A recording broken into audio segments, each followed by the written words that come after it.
عارفين هنلعب ايه دلوقتي؟ هنلعب لعبة كنا بنحب نلعبها كلنا زمان، كان اسمها سيجا او سيجة الصعايدة او ميك ذيم 3. هنلعب دلوقتي لعبة ميك ذيم 3. هنعمل قرعة احنا الثلاثة، يلا نعمل قرعة عشان نختار من توتين يلعبوا قدام بعض. 1 2 3. ياسين ونورين. كده ياسين ونورين هيلعبوا قدام بعض. ياسين اختار البرتقانة ونسرين نورين اختارت الموزة. هقول لكم شروط اللعبة.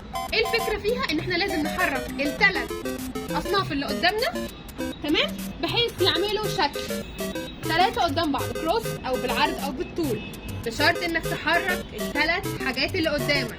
يلا بينا، ريدي ستدي جو. ابدأ ياسين. نورين شكلها داخلة بقوة.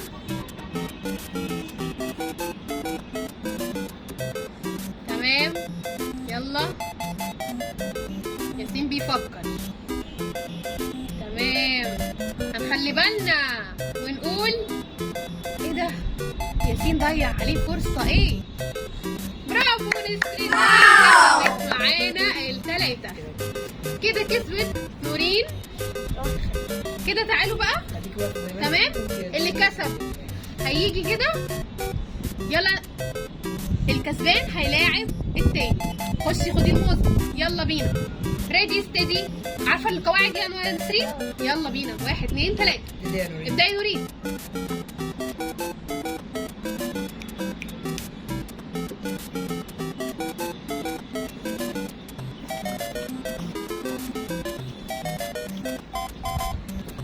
تمام، حلو، ماشي، برافو نورين. المرة الثانية معانا في لعبة ميك ذيم 3. برافو يا نورين. هارد لك يا نسرين. دلوقتي بقى مين اللي خسر معانا؟ ياسين ونسرين. يلا يا نسرين العبي قدام. طيب، واللي هيكسب منكم هيلاعب مين؟ هيلاعب نورين في الجيم بقى اللي هيبين مين اللي كسبان كتوتال. يلا ريدي ستدي جو. ابدأي يا نسرين. ياسين خلاص شكله كده بيفكر. تمام، حلو.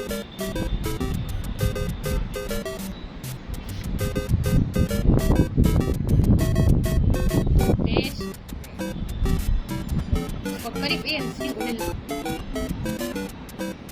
اوكي، ياسين بيفكر وشكله كده مش مركز.